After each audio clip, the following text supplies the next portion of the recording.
Very good morning to all students. So இன்னைக்கு நம்ம அந்த ஃபங்க்ஷனல் மெடிசினுடைய கேஸ் ஸ்டடி அப்படின்றதுல பத்தி இன்னைக்கு மிகவும் முக்கியமாக என்ன பார்க்கலாம் அப்படின்னா, நமக்கு வந்த கேஸ்ல ஒரு 42 வயது மதிக்கத்தக்க ஒரு இளைஞர் அப்படின்னு வச்சுக்கலாம். 42 இயர்ஸ்ன்றது ஒரு பெரிய வயது கிடையாது. இவருடைய கண்டிஷன் என்ன அப்படின்னு சொல்லி பார்த்தீங்கன்னா, அன்கண்ட்ரோல்டு ஹைப்பர் டென்ஷன். ஸோ இந்த அன்கண்ட்ரோல்டு ஹைப்பர் டென்ஷன்னா என்ன அப்படின்னா, நான் ரெஸ்பான்சிவ் டு மெடிகேஷன்ஸ். எந்த மருந்து மாத்திரைகளுக்கும் இது கண்ட்ரோல் ஆகல. சரிங்களா?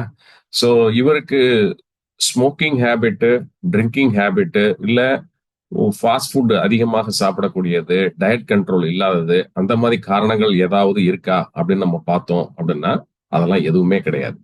Is a tea totaller. சரியா?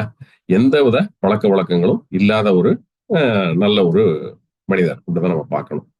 பட் இவருக்கு ஹைப்பர் டென்ஷன் வருவதற்கான காரணம், மிக முக்கிய காரணமாக நம்ம இதுல பார்க்கக்கூடியது அவருடைய பிரசன்ட் கண்டிஷன், அவருடைய பாஸ்ட் ஹிஸ்டரி, இதெல்லாம் வச்சு பார்க்கறதில்ல. Hyper tension malignant hyper tension அப்படின்னு சொல்லக்கூடிய ஒரு 180க்கு மேல போயிடுச்சு அப்படின்னாலே மேலிக்னன்ட் அப்படின்னு பார்த்திருக்கோம். ஸோ மேலிக்னன்ட் ஹைப்பர் டென்ஷன் இவருக்கு வருவதற்கான மிக முக்கிய காரணம் என்ன அப்படின்னு சொல்லி பார்த்தோம்னா, ஸ்ட்ரெஸ் தான். ஸோ இவர் பார்த்துட்டு இருந்தது ரொம்ப ரொம்ப ஒரு ஸ்ட்ரெஸ்ஃபுல்லான ஒரு ஜாப். ஸோ இந்த ஸ்ட்ரெஸ் காரணமாக இவருக்கு என்ன ஆகுது அப்படின்னு சொல்லி பார்த்தீங்கன்னா, இந்த ஹைப்பர் டென்ஷன், அதாவது blood pressure, uncontrolled blood pressure 180 தாண்டி போகுது. சிஸ்டோலிக்ல, டயஸ்டோல்ல பார்த்தீங்கன்னா 100, 110 அப்படின்றது ஒரு தோராயமாக ஒரு குறிப்பிட்ட காலகட்டங்களுக்கு இப்படியே டிராவல் ஆகிட்டே இருக்கும்போது, இதை நம்ம என்ன சொல்லுவோம் அப்படின்னு சொல்லி பார்த்தீங்கன்னா, செகண்டரி ஹைப்பர் டென்ஷன் அப்படின்னு சொல்லலாமா, இல்ல பிரைமரி ஹைப்பர் டென்ஷன் அப்படின்னு சொல்லலாமான்னு பார்த்தீங்கன்னா, ஃபர்ஸ்ட் இவருக்கு ஆரம்பிச்சது லைஃப் ஸ்டைல் டிசார்டர்ஸ்னால. லைஃப் ஸ்டைல் டிசார்டர்ன்றது என்னது? ஸ்ட்ரெஸ் மேனேஜ்மெண்ட் ப்ராப்பரா இல்லாததுனால இனிஷியலா இது ஆரம்பிக்கும் போது எப்படி ஆரம்பிச்சிருக்கு? பிரைமரி ஹைப்பர் டென்ஷன், அதாவது அண்டர்லைங் காஸ் எதுவுமே இல்லாம ஹைப்பர் டென்ஷன் பில்ட் ஆகுது அப்படின்னா இதை நம்ம பிரைமரி ஹைப்பர் டென்ஷன் அப்படின்னு சொல்லுவோம். அண்டர்லைங் ஹெல்த் கண்டிஷன் ஒன்று இருந்து அதனால ஹைப்பர் டென்ஷன் உருவாகுது அப்படின்னா அதை செகண்டரி ஹைப்பர் டென்ஷன் அப்படின்னு சொல்லுவோம். ஸோ இவருக்கு ஸ்டார்ட் ஆனது, he was very healthy with clean habits, but even then இவருக்கு இந்த ஹைப்பர் டென்ஷன் வருவதற்கு காரணம் ஸ்ட்ரெஸ் அப்படின்ற ஒண்ணு அவருடைய பாஸ்ட் ஹிஸ்டரிஸ் எல்லாம் வச்சு நம்ம பார்க்கையில தெரிய வருது. ஸோ இந்த stress induced hypertension over a period of time when it was not at all managed properly, ப்ராப்பரா ஒரு மெடிகேஷனோ எதுவுமே எடுத்தவர் மேனேஜ் பண்ணாதது ஒரு காரணம். இல்ல மருந்து மாத்திரைகள் எடுத்த போதும் லைஃப் ஸ்டைல் இன்டர்வென்ஷன், நம்ம மாற்றங்கள் எதுவும் செய்யாம லைஃப் ஸ்டைல்ல வாக்கிங்கு, பிசிக்கல் ஆக்டிவிட்டி, அதே மாதிரி பாத்தீங்கன்னா மென்டல் ஸ்ட்ரெஸ் மேனேஜ்மெண்ட் எதுவுமே இல்லாத போது என்னதான் மருந்து மாத்திரைகள் எடுத்தாலும் பெரிய வேலை அது செய்ய போறதில்ல. ஸோ அவருடைய மெடிக்கல் ஹிஸ்டரியிலேயே கிளியர் கட்டா கொடுத்துருக்காங்க, நான் ரெஸ்பான்சிவ் டு மெடிகேஷன்ஸ் அப்படின்னு. ஸோ அந்த அளவுக்கு ஒரு மோசமான ஒரு ஸ்ட்ரெஸ்ஃபுல் ஜாப்ல இருந்ததுனால இவருக்கு என்ன இருக்கு அப்படின்னு சொல்லி பார்த்தீங்கன்னா, ஒரு காலகட்டங்கள்ல தலை சுற்றல் ஏற்பட்டு கீழே விழுந்துடுறாரு. கீழே விழுந்ததுக்கு அப்புறம் தான் இவங்க போய் ஹாஸ்பிட்டல் அட்மிட் ஆகி ரொட்டீன் அனாலிசிஸ் அண்ட் எவாலுவேஷன் பண்ணும்போது, டயக்னாஸ் பண்ணும்போது நிறைய விஷயங்கள் வெளியில தெரிய வருது. ஸோ அவருடைய கேஸ் ஹிஸ்டரியை தான் பியூர்லி ஃபார் எஜுகேஷனல் பர்பஸ் நம்மளுடைய ஸ்டூடெண்ட்ஸ், சர்டிபிகேஷன் ஸ்டூடெண்ட்ஸ் இன் ஃபங்க்ஷனல் மெடிசின்ஸ் உங்களுக்காக இப்ப இன்னைக்கு நாம டிஸ்கஸ் பண்ண போறோம். ஸோ அந்த கேஸ் ஹிஸ்டரியை இப்ப நான் ஷேர் பண்றேன். ஸோ ஓகே, ஸோ இதுதான் அவருடைய டிஸ்சார்ஜ் சம்மரி. சரிங்களா? So admission. ஸோ இவருக்கு என்ன கண்டிஷன் டயக்னோசிஸ்ல கொடுத்துருக்காங்க அப்படின்னு சொல்லி பார்த்தீங்கன்னா, ரைட் சைடட் கேங்லியோ கேப்சுலார் ப்ளீடு அப்படின்னு சொல்லியிருக்காங்க. இவருக்கு இந்த இன்ட்ரா செரிப்ரல் ப்ளீடிங் கேங்லியோ கேப்சுலார் ஏரியால இருக்கிறத தான் ரத்த கசிவு அப்படின்றத சொல்றாங்க. செரிப்ரத்துல இவருடைய மூளையில பாத்தீங்க அப்படின்னா இந்த கேங்லியோனிக் ஸ்பேஸ் இருக்கக்கூடிய, அந்த கேங்லியோனிக் கேப்சுலார் ஸ்பேஸ் இருக்கக்கூடிய ஏரியால ப்ளீடிங் இருக்குது ரைட் சைட்ல அப்படின்றத எம்ஆர்ஐ மூலியமாக இவங்க என்ன பண்ணியிருக்காங்க, ஐடென்டிஃபை பண்ணியிருக்காங்க. ரெண்டாவது காரணம் என்ன கொடுத்திருக்காங்கன்னா, uncontrolled systemic hypertension. Hypertension control இல்லாம இருந்திருக்குது அப்படின்றது. மூணாவதாக ஒரு கண்டிஷன், மிக முக்கியமான condition, left renal artery stenosis. அதாவது கிட்னிக்கு போகக்கூடிய லெஃப்ட் ரீனல் ஆர்டரி இருக்கு பாத்தீங்களா, இந்த ஆர்டரியினுடைய லியூமன் அப்படின்னு நம்ம சொல்லக்கூடிய அந்த ஸ்பேஸ் இருக்கு பாத்தீங்களா, இது நேரோ ஆயிடுச்சு, சுருங்கிருச்சு. அப்ப இது நாளைக்கு ரீனல் டேமேஜஸ் கொண்டு வரும் நிச்சயமாக. ஸோ யூரின் வந்து ஃப்ரீயா வந்து பாஸ் பண்ண முடியாம ஒரு கஷ்டத்துக்கு ஒரு ஆளாகலாம். ஸோ 3வது கண்டிஷன் தான் ரொம்ப வருத்தப்பட வேண்டிய ஒரு condition, that is left renal artery stenosis அப்படின்ற ஒரு கண்டிஷன் வந்து இதுல தெரிய வருது. ஸோ இந்த 3 கண்டிஷன்ல பேஷண்ட் வந்து அட்மிட் ஆயிருக்காரு. அப்ப இதுல என்ன ப்ரொசீஜர்ஸ் கேரி அவுட் பண்றாங்க? Conservative management. அப்ப உயிர் காக்கும் சிகிச்சையாக அந்த கன்சர்வேட்டிவ் மேனேஜ்மெண்ட் வந்து கொடுத்திருக்காங்க. இதுல வந்து அட்மிஷன் கம்ப்ளைண்ட் என்ன அப்படின்றத தெளிவாக கொடுத்திருக்காங்க. பேஷண்ட் வாஸ் brought டு எமர்ஜென்சிக்கு கொண்டாடப்படுறாங்க. எப்படி அப்படின்னா, தலை சுற்றி கீழே விழுந்து 2 வீலர்ல இருந்து கீழே விழுந்துட்டாரு 15/12/2023 ஹெட் இன்ஜுரி ஆகுது. இந்த ஹெட் இன்ஜுரி காரணமாக என்ன ஆகுது அப்படின்னா, அவருடைய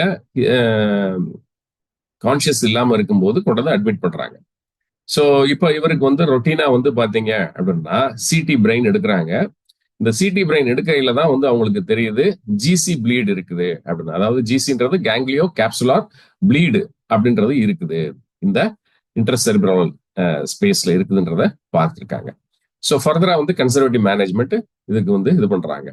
ஸோ இதனுடைய பாஸ்ட் மெடிக்கல் ஹிஸ்டரி அப்படின்றதுல சிஸ்டமிக் ஹைப்பர் டென்ஷன் போட்டு அதுல நான் காம்ப்ளையன்ட் வித் மெடிகேஷன்ஸ், அதாவது மருந்து மாத்திரைகளுக்கு கேட்கவில்லை, அதான் வந்து நான் காம்ப்ளையன்ஸ் வித் மெடிகேஷன் சொல்லியிருக்காங்க.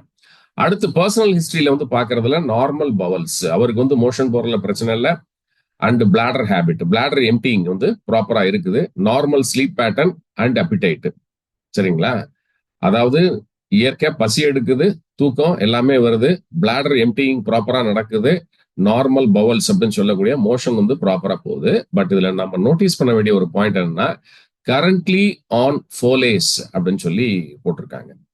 ஸோ கரண்ட்லி ஆன் ஃபோலேஸ் அப்படின்றது மிகவும் முக்கியமாக கவனிக்கப்பட வேண்டிய ஒன்று. ஸோ ஃபோலேஸ்ன்றது என்ன அப்படின்னா, ஒரு கேத்தட்டர் இன்சர்ஷன் எங்க அப்படின்னா பீனிஸ்ல. எதுக்காக அப்படின்னா, யூரின் அவுட்புட் ப்ராப்பரா எடுக்க முடியல அவங்களுக்கு வந்து பாத்தீங்கன்னா, இஜிஎஃப்ஆர் ரேட்டு, பன்னு, பிளட் யூரியா நைட்ரஜனு, அதே மாதிரி எஸ்டிமேட்டட் கிளாமரார் ஃபில்ட்ரேஷன், கிட்னி நெஃப்ரல், இது எல்லாமே கரெக்டா இருந்தும் யூரின் அவுட்புட் இல்லாதவங்களுக்கு என்ன பண்ணுவாங்கன்னா, யூரின் உள்ள அதிகமாக தேங்கி இருந்து வெளியில வர முடியாது இருக்கக்கூடியவங்களுக்கு வந்து பாத்தீங்கன்னா, இந்த ஃபோலே இன்சர்ஷன் அப்படின்றது கேத்தட்டர் இன்சர்ஷன் வந்து பீனிஸ் மூலியமாக பண்ணி அதன் மூலியமாக யூரின் வந்து வெளியில் எடுக்கக்கூடியது. இந்த ஒரு கண்டிஷன்ல அவர் இருக்கிறார் அப்படின்றது இதுல மென்ஷன் பண்ணியிருக்காங்க. அவருடைய பர்சனல் ஹிஸ்டரியில இந்த மாதிரி போட்டிருக்காங்க இந்த இதுல. சோ ஏற்கனவே சர்ஜரி எதுவும் பண்ணியிருக்காரா? கிடையாது. ஃபேமிலி ஹிஸ்டரியில இந்த மாதிரி நோய் இருக்குதா? கிடையாது. அப்ப பிசிக்கல் எக்ஸாமினேஷன்ல பார்க்கும்போது அவருடைய ஹார்ட் ரேட் வந்து 90 பெர் மினிட் இருக்குது.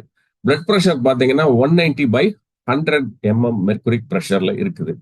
சோ இதுல அடுத்த கண்டிஷன் வந்து நோ பேலர். நோ பேலர் அப்படின்னா வந்து முகம் வெளுத்து போய் இல்ல. நோ இக்டிரஸ். இக்டிரஸ்ன்றது மஞ்சள் காமாலை வந்தவங்களுக்கு மஞ்சள் இருக்கும் உடல், அந்த மாதிரி இல்ல. எடிமா, எங்கும் வீக்கம் இல்ல. அதே மாதிரி சயனோசிஸ் அப்படின்னு சொல்லக்கூடிய ஸ்கின்ல வந்து கலர் சேஞ்ச்ல வந்து ப்ளூயிஷா இல்ல. சோ இதெல்லாம் வந்து கிளியரா இருக்குது அவருக்கு.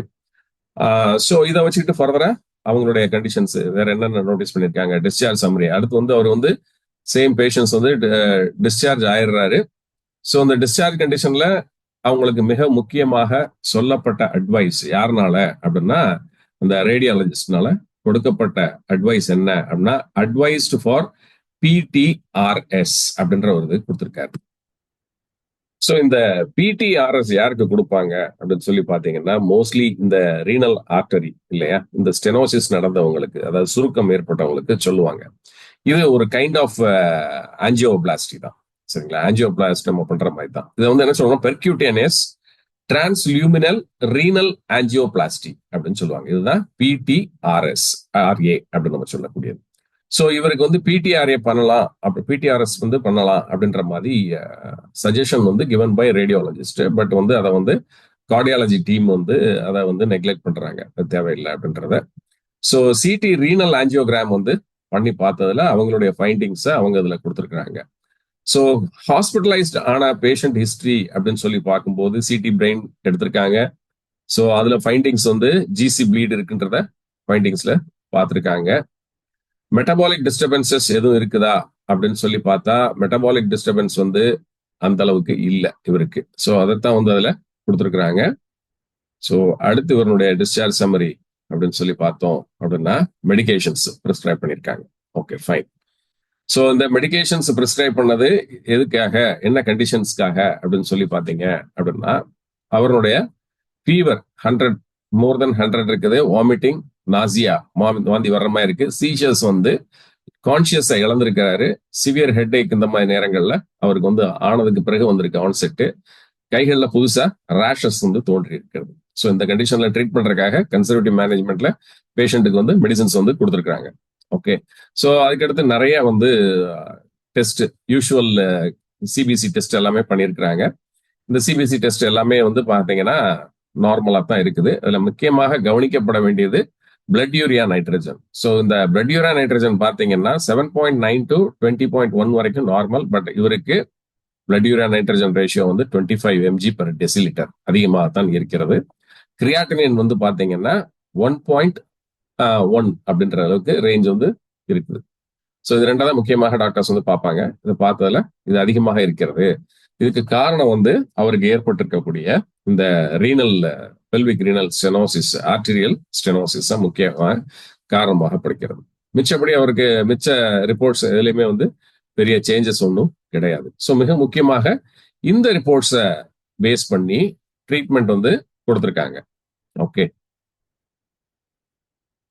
இப்ப அடுத்ததாக அவருடைய அந்த சிடி ஸ்கேன் ரிப்போர்ட்டை பார்ப்போம். ஸோ அதை ஷேர் பண்றேன் உங்களுக்கு. ஓகே. இப்ப அடுத்ததாக அவருடைய அந்த சிடி ஸ்கேன் ரிப்போர்ட்டை இப்போ நம்ம பார்த்துட்டு இருக்கோம். இதனுடைய இம்ப்ரெஷன்ஸ் ஃபைனலா வந்து டாக்டர்ஸ் என்ன கொடுத்துருக்காங்க அப்படின்றத பார்த்துருவோம்.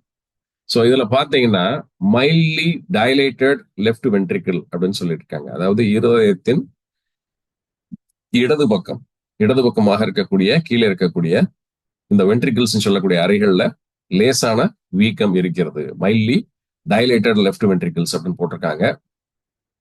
அடுத்து வந்து குளோபல் ஹைப்போகைனீசியா ஆஃப் லெஃப்ட் வென்ட்ரிக்கிள் அப்படின்னு சொல்லியிருக்காங்க. இந்த குளோபல் ஹைப்போகைனீசியான்றது ஒரு கண்டிஷன். லெஃப்ட் வென்ட்ரிக்கிள் வந்து தொடர்ச்சியாக வந்து ப்ராப்பரா வந்து கான்ட்ராக்ட் ஆக முடியாம இருக்கக்கூடியது தான் இது சொல்லுவாங்க. எப்பவாவது வர்றதுன்றது வேற. பட் எப்பவுமே வந்து பாத்தீங்கன்னா இவருக்கு வந்து இந்த குளோபல் ஹைப்போகைனீசியான்றது எப்பவுமே அந்த கான்ட்ராக்ஷன், சுருக்கம் அப்படின்றது அந்த இது வந்து எப்பவுமே கம்மியாகத்தான் இருக்கிறது. அதைத்தான் வந்து குளோபல் ஹைப்போகைனீசியா ஆஃப் லெஃப்ட் வென்ட்ரிக்கிள்ன்றத குறிப்பிட்டிருக்காங்க. மூன்றாவது கண்டிஷன் வந்து பாத்தீங்கன்னா moderate left ventricular systolic dysfunction. மிதமான லெஃப்ட் வென்ட்ரிகுலர் சிஸ்டோலிக் அப்படின்றது வந்து அந்த சுருக்கத்தில் ஏற்படக்கூடிய அந்த கான்ட்ராக்ஷன் நடக்குது பாத்தீங்களா, அதுல வரக்கூடிய டிஸ்ஃபங்க்ஷன் தான். இதை வந்து கிரேட் 1 டயஸ்டோலிக் டிஸ்ஃபங்க்ஷன்லையும் எடுத்துக்கிறாங்க. அதாவது கிரேட் 1 டயஸ்டோலிக் டிஸ்ஃபங்க்ஷன்றது எந்த அளவுக்கு சிஸ்டோலிக் இந்த அழுத்தத்தில் இந்த சுருங்கும் போது பம்பிங் பண்றதுக்கு எந்த அளவுக்கு கான்ட்ராக்ஷன் அப்ப டிஸ்ஃபங்க்ஷன் நடக்குதோ அதே அளவுக்கு ஈக்குவலா இந்த டயஸ்டோல்னு சொல்லக்கூடிய விரிவடையும் போதும் வந்து அந்த டிஸ்ஃபங்க்ஷன் வந்து நோட்டீஸ் ஆகுது. அதான் வந்து குறிப்பிட்டிருக்காங்க. Moderate left ventricular systolic dysfunction with grade 1 diastolic dysfunction. சரிங்களா? மிக முக்கியமாக நம்ம பார்க்கறது இந்த இஎஃப் ரேஷியோ அப்படின்னு சொல்லக்கூடிய இந்த எஜெக்ஷன் ஃபிராக்ஷன் அப்படின்னு சொல்லக்கூடியது. ஸோ எஜெக்ஷன் ஃபிராக்ஷன் வந்து நார்மலா வந்து பாத்தீங்க அப்படின்னா ஒரு 55 to 70 வந்து இருந்துச்சு அப்படின்னா நார்மல் எஜெக்ஷன் ஃபிராக்ஷன் ரொம்ப முக்கியமாக நம்ம பார்ப்போம். ஸோ இதுல வந்து இவருக்கு எவ்வளவு எஜெக்ஷன் ஃபிராக்ஷன் இருக்குன்னா ஜஸ்ட் 40% தான் இருக்குது. ஸோ ஹார்ட்னுடைய ஃபங்க்ஷன் வந்து மிகவும் கம்மியாகத்தான் இருக்கிறது அப்படின்றத காட்டக்கூடியது. மிகவும் கவனத்தில் எடுத்துக்கொள்ள வேண்டிய ஒரு நிலை இது. அடுத்து மூணாவது வந்து பாத்தீங்க அப்படின்னா லெஃப்ட் வென்ட்ரிகுலர் ஹைப்பர்ட்ரோஃபி அப்படின்னு சொல்லிட்டாங்க. லெஃப்ட் வென்ட்ரிகுலர் ஹைப்பர்ட்ரோஃபின்றது வீக்கமானது இதயத்தினுடைய இடது பக்க கீழ் அறையில் அந்த வென்ட்ரிக்கிள்ல எப்பவுமே நல்ல ஒரு திக்கனிங் ஆகி போய் இருக்கும், நல்ல பல்ஜா. இது இசிஜில காட்டும் லெஃப்ட் வென்ட்ரிகுலர் ஹைப்பர்ட்ரோஃபி அப்படின்றது. சரிங்களா? அடுத்து வால்வ்ஸ் எல்லாமே ஸ்ட்ரக்சரலா நார்மலா இருக்குது. வால்வ்ஸ் எல்லாமே ஸ்ட்ரக்சரலி நார்மல். நல்லா கவனிங்க. இந்த tricuspid valve, bicuspid valve, மிட்ரல் valve, இந்த 3 வால்வை வந்து பார்ப்போம். சரிங்களா? இந்த 3 வால்வுமே வந்து நார்மலா இருக்கு. ஆனா அடுத்த கண்டிஷன் போட்டிருக்காங்க பாருங்க. ட்ரைவைவல் அயோட்டிக் ரெகர்ஜிடேஷன், அதுக்கடுத்து வந்து பாத்தீங்கன்னா மைல்டு மிட்ரல் ரெகர்ஜிடேஷன், அடுத்து trivial tricuspid regurgitation with normal pulmonary artery pressure. அப்ப ட்ரைவைவல் அப்படின்னு போட்டாங்கன்னாலே ட்ரேஸ்ன்னு அர்த்தம். சரிங்களா? மைல்டு அப்படின்னா ஆரம்ப நிலையில் இருக்குது. அப்ப ட்ரேஸ்ல இருந்தாலும் பிரச்சனைக்குரியாதான் இதை நீங்க பார்க்க வேண்டும். அப்ப ட்ரைவைவல் அயோட்டிக் ரெகர்ஜிடேஷன் அப்படின்றது இந்த அயோட்டா நம்ம சொல்லக்கூடிய மிகவும் பெரிய ஆர்டரி இருக்கு பாத்தீங்களா, அதுல வந்து என்ன ஆகுது அப்படின்னா பேக் ஃப்ளோ. அந்த வால்வ் வந்து என்ன பண்ணும்னா யூனிடைரக்ஷனல் ஃப்ளோ அப்படின்னு சொல்றது. ஒரு திசையில் வந்து ரத்தத்தை செலுத்துவதற்காக இந்த வால்வு வந்து என்ன பண்ணும்னா, போன ரத்தம் திரும்ப மீண்டும் உள்ள வராம தடுக்கிறதுக்காக தான் அந்த வால்வ்ஸ் வந்து க்ளோஸ் பண்ணி வச்சிருக்கும். ஆனா ரெகர்ஜிடேஷன்ன்றது என்ன ஆகும் அப்படின்னா, அந்த வால்வ்ஸ் சரியா ஃபங்க்ஷன் ஆகலன்னா, வெளியில போன ரத்தம் திருப்பி உள்ள வந்துடுறது. சரிங்களா? சோ அதனால தான் இவருக்கு வந்து இவருடைய எஜெக்ஷன் ஃபிராக்ஷனும் கம்மியா இருக்குது. லெஃப்ட் வென்ட்ரிகுலர் ஹைப்பர்ட்ரோஃபிய வந்து நோட்டீஸ் பண்ணியிருக்காங்க. சோ வால்வ்ஸ் எல்லாமே நார்மலாக இருந்த போதும், அவருக்கு வந்து அயோர்டிக் ரெகர்ஜிடேஷன்ல வந்து ட்ரேஸ் அப்படின்றத நோட் பண்ணியிருக்காங்க. அடுத்து வந்து பாத்தீங்கன்னா, இந்த மிட்ரல் ரெகர்ஜிடேஷன் அப்படின்றது மைல்டா இருக்குது. சரிங்களா? சோ மிட்ரல் ரெகர்ஜிடேஷன் அப்படின்றது வந்து மைல்டா இருக்குது அப்படின்னா, இந்த மிட்ரல் வால்வ் அப்படின்றதுக்கு பைகஸ்பிட் வால்வ்னு சொல்லுவோம். இது வந்து லெஃப்ட் ஆரிக்கிள் அண்ட் லெஃப்ட் வென்ட்ரிக்கிள்க்கு நடுவுல இருக்கக்கூடியது. அதாவது நல்ல ரத்தம், சுத்திகரிக்கப்பட்ட ரத்தம், ஆக்சிஜனேட்டட் பிளட்ட வந்து என்ன பண்ணும் அப்படின்னு சொல்லி பாத்தீங்கன்னா, லங்ஸ்ல இருந்து கலெக்ட் பண்ணி ஆரிக்கிள்ஸ், வென்ட்ரிகிள்ஸ்க்கு அனுப்பிச்சு, வென்ட்ரிகிள்ஸ் வந்து என்ன பண்ணும் அப்படின்னு சொல்லி பாத்தீங்கன்னா, அயோட்டா மூலியமாக சரிங்களா, பாடியில இருக்கக்கூடிய எல்லா பாடி ஆர்கன்ஸ்க்குமே வந்து இந்த ஃபங்க்ஷனலா இருக்கக்கூடிய இந்த ஆக்சிஜனேட்டட் பிளட்ட வந்து பம்ப் பண்ணும். இதுதான் முக்கியமான வேலை. அப்ப இதுல என்ன கொடுத்திருக்காங்க, மைல்டு மிட்ரல் ரெகர்ஜிடேஷன் அப்படின்னு சொல்லியிருக்காங்க. பேக் ஃப்ளோ ஆகுது. சரிங்களா? பேக் ஃப்ளோ ஆகுதுன்னா, இந்த வென்ட்ரிகிள்ஸ்க்கு வந்த இந்த தூய ரத்தமானது, அதாவது லங்ஸ்ல பியூரிஃபை ஆகி லெஃப்ட் ஆரிக்கிளுக்கு வந்து, லெஃப்ட் ஆரிக்கிள்ல இருந்து இந்த பைகஸ்பிட் அப்படின்னு நம்ம சொல்லக்கூடிய மிட்ரல் வால் வழியா லெஃப்ட் வென்ட்ரிக்கிள் ரீச் ஆகி, திருப்பி லெஃப்ட் வென்ட்ரிக்கிள் வந்து சிஸ்டோலிக் பிரஷர் கான்ட்ராக்ட் ஆகும்போது அயோட்டா மூலியமாக பாடியில இருக்கக்கூடிய எல்லா பாடி பார்ட்ஸுக்கும் போக வேண்டிய ரத்தமானது முழுமையாக போக முடியாம என்ன ஆகுது அப்படின்னா, மீண்டும் பேக் ஃப்ளோ ஆகி வென்ட்ரிக்கிள்ல இருந்து ஆரிக்கிள்ல போகுது. அதைத்தான் ரெகர்ஜிடேஷன் அப்படின்னு சொல்றாங்க. அப்ப அதுல நோட்டிபிகேஷன் என்ன கொடுத்துருக்காங்க, மைல்டு மிட்ரல் ரெகர்ஜிடேஷன் அப்படின்னு சொல்லிருக்காங்க. மைல்டு மிட்ரல் ரெகர்ஜிடேஷன் வந்து பேக் ஃப்ளோ ஆகுது. சோ இதனாலேயே வந்து பாத்தீங்க அப்படின்னா, இவருக்கு வந்து இந்த எஜெஷன் ரேட் இந்த இது இருக்கு பாத்தீங்களா, எஜெஷன் ரேட் வந்து கம்மியாக இருக்கும். நார்மலா வந்து 55 to 70 இருக்க வேண்டிய இடத்துல இவருக்கு அது ரெடியூஸ் ஆகி எஜெக்ஷன் ஃபிராக்ஷன் வந்து எவ்வளவு இருக்குது, 40% தான் இருக்குது. இது ஒரு காரணமாக நம்ம இதுல எடுத்துக்கணும், மிக முக்கிய காரணம். அடுத்து வந்து trivial tricuspid regurgitation with normal pulmonary artery pressure. இதை ஒண்ணு கவனிக்கணும் நீங்க. சோ அங்க வந்து மிட்ரல் வால்வுக்கு நம்ம வந்து இதை எடுத்துக்கிட்டோம் அப்படின்னா அயோட்டிக் வால்வை போய் பார்த்தோம். ஸோ அது ப்ராப்பர் ஃபங்க்ஷனிங் இருக்குதா, ரெண்டுக்கும் உள்ள சின்க்ரனைசேஷன் பார்த்தோம்.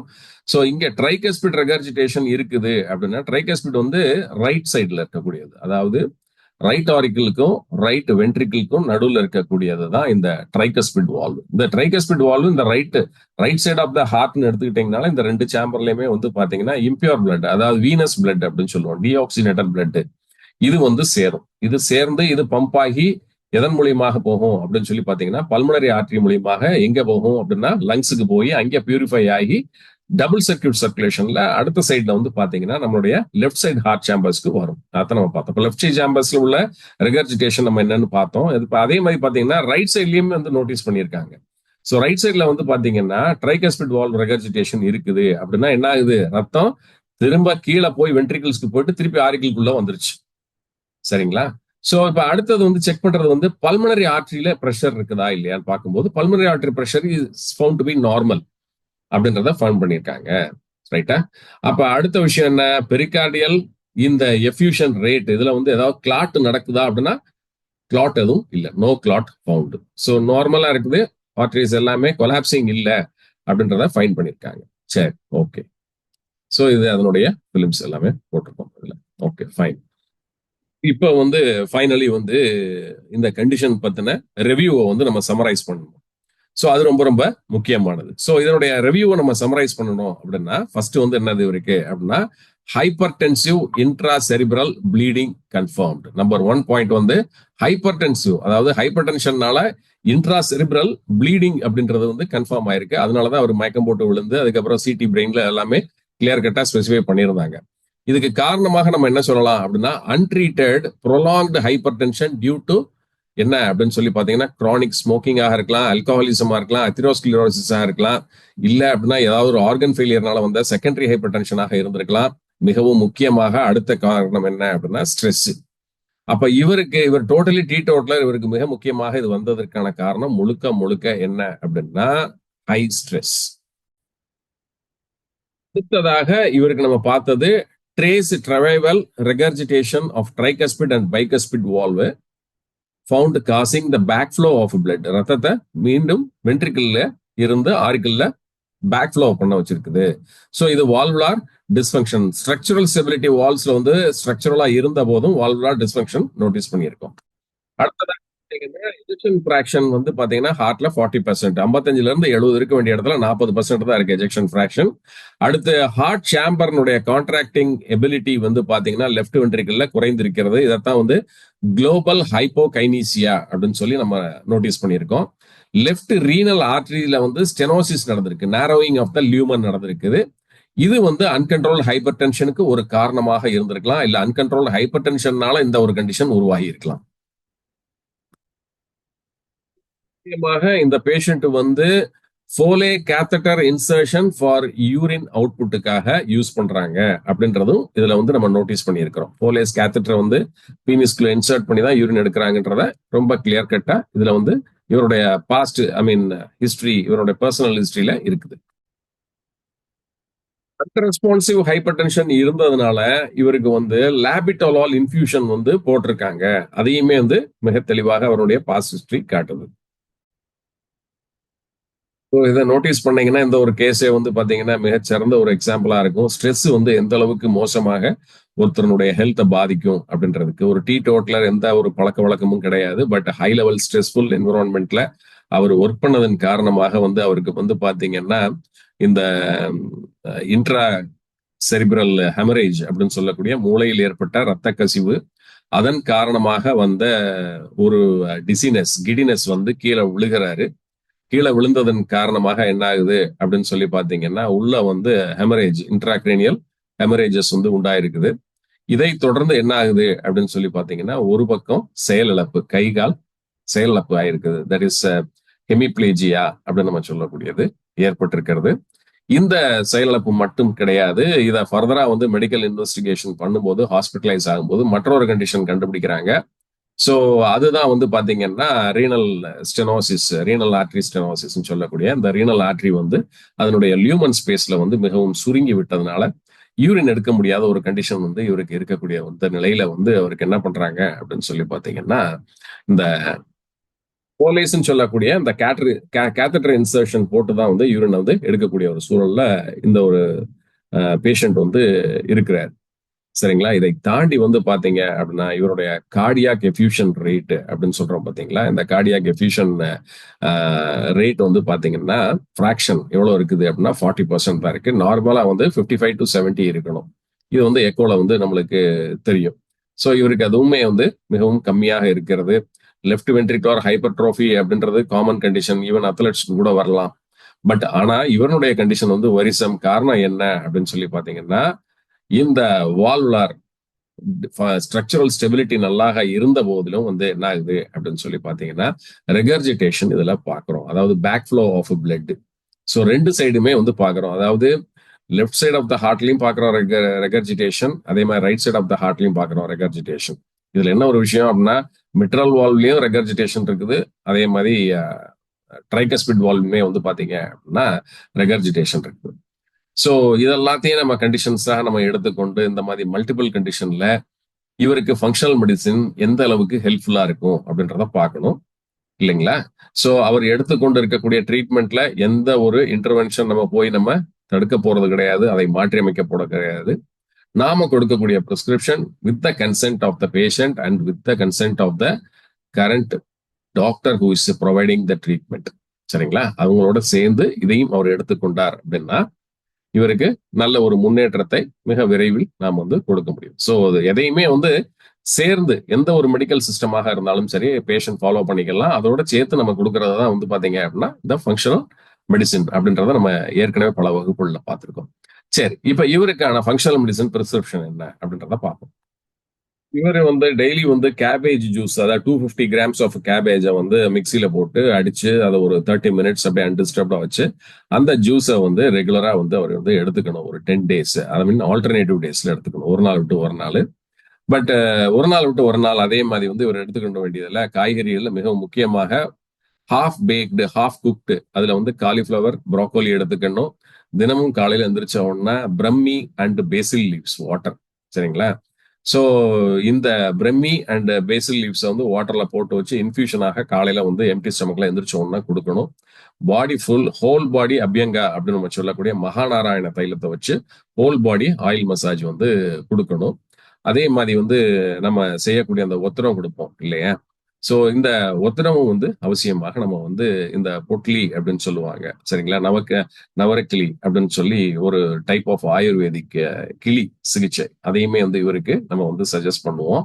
இதை தாண்டி மிகவும் முக்கியமாக இவர் ஆஸ்பர்ஜிலஸ் பவுடர் வந்து 5 கிராம்ஸ் டெய்லி வந்து ஹனி அப்படின்ற பியோர் ஹனி சரிங்களா?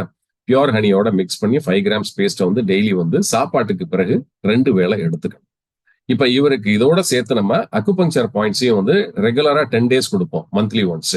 ஸோ இதுல வரக்கூடிய அக்குபங்சர் பாயிண்ட்ஸ் என்னென்ன அப்படின்னா, நம்பர் 1 பிளாடர் 60 அப்படின்ற point, gall bladder 32, GB 32, 34 2 point, kidney 3 அப்படின்ற பாயிண்ட், அதுக்கு அடுத்து வந்து லார்ஜ் இன்டெஸ்டின் 10, 11, 14 அண்ட் 15. அதுக்கு அடுத்து நம்மளுடைய லார்ஜ் இன்டெஸ்டின் 4, அடுத்து lungs 5, liver 3, pericardium 3, pericardium 6, spleen 6, spleen 9, 10, அடுத்து ஸ்டொமக் 32 அண்ட் 36. இதோட சேர்த்து ட்ரிபிள் வார்மர்ல 5 அண்ட் 10 இதை நம்ம கொடுக்கணும் கண்டிப்பாக. ஸோ இவை எல்லாத்தையும் நம்ம வந்து ரெகுலரா கொடுத்துட்டோம் அப்படின்னா இவருக்கு டெஃபினட்டா வந்து அவர் எடுத்துக்கொண்டு இருக்கக்கூடிய சிகிச்சை முறைகளோட சேர்ந்து நாம் கொடுக்கக்கூடிய அந்த சிகிச்சையும் சேர்ந்து இவர் நல்ல ஒரு நிலைக்கு கூடிய விரைவில் திரும்பலாம், நல்ல ஆரோக்கிய நிலைக்கு அப்படின்றதுனால ஃபங்க்ஷனல் மெடிசனுடைய பிரிஸ்கிரிப்ஷன் இந்த ஒரு கேஸ்க்கு இதுவாக இருக்கும் அப்படின்றத நம்ம வந்து இன்றைய வகுப்புல நாம பாக்குறோம். ஸோ இந்த பிரிஸ்கிரிப்ஷன் நம்ம கொடுத்துருக்கிறத வந்து நான் உங்களுக்கு போஸ்ட் பண்றேன் வாட்ஸ்அப்ல, அதை பார்த்துக்கோங்க. இந்த மாதிரி கேசஸ் வந்துச்சுன்னா கேஸ் டிஸ்கஷன் பண்ணுங்க வாட்ஸ்அப் குரூப்ல. அதுக்கு பிறகு வந்து இதை நம்ம வந்து செயல்படுத்தலாம் வேண்டாம் அப்படின்றத வந்து முடிவு பண்ண வேண்டியது பேஷண்ட்டும் அவருக்கு ட்ரீட்மெண்ட் கொடுத்துட்டு இருக்கக்கூடிய மருத்துவரும். காரணம் என்னன்னா காம்ப்ளிகேஷன்ஸ் வந்து அதிகமாக இருக்கிறது இல்லையா? ஸோ ஒரு நோய் வருவதற்கு முன்பாக நாம் கொடுக்கக்கூடியது எல்லாமே சிஸ்டம் ரீஸ்டோரேஷனுக்காகன்றதை காட்டிலும் சிஸ்டம் ஃபங்க்ஷனாலிட்டி மெயின்டெனன்ஸ் அப்படின்னு தான் நம்ம பார்ப்போம். ஆரோக்கிய நிலைகளை நன்றாக வைத்திருப்பதற்காக. ஒரு நோய் நிலை வந்ததுக்கு அப்புறம் அந்த நோய் நிலையினுடைய வீரியத்தன்மையை பொறுத்து நாம் கொடுக்கக்கூடிய சிகிச்சை அப்படின்றது அந்த நோயாளி எடுத்துக்கொண்டு இருக்கக்கூடிய சிகிச்சையில எந்த விதத்திலும் வந்து இன்டர்ஃபியர் ஆகி பக்க விளைவுகளை அதிகப்படுத்தியோ வேற மாதிரி விளைவுகளை கொடுத்து விடக்கூடாது என்பதற்காகத்தான் நம்ம வந்து என்ன சொல்லுவோம், consent of the patient and consent of the medical practitioners who is treating the patient at the present time அப்படின்றத மிக முக்கியமாக நம்ம பார்க்க வேண்டும். ஸோ இதை க்ளோஸ் மானிட்டரிங்ல நீங்க வச்சுக்கிட்டே இருக்கணும். எப்பவுமே வந்து இவருக்கு நம்ம கொடுக்கக்கூடிய சிகிச்சை வந்து முறையான சிகிச்சையாக நாம் கொடுத்து கொண்டு இருக்கிறோம் என்பதை உறுதி செய்வதற்காக அவர் உடலில் ஏற்படக்கூடிய மாற்றங்கள், நல்ல மாற்றங்கள் அப்படின்றத நம்ம தொடர்ச்சியாக ஃபாலோ பண்ணிட்டு இருக்கணும். So this is going to be the functional prescription for this one condition patient as a functional medical practitioner that we can suggest this co-prescription with the present treatment. Thank you all. Have a nice day.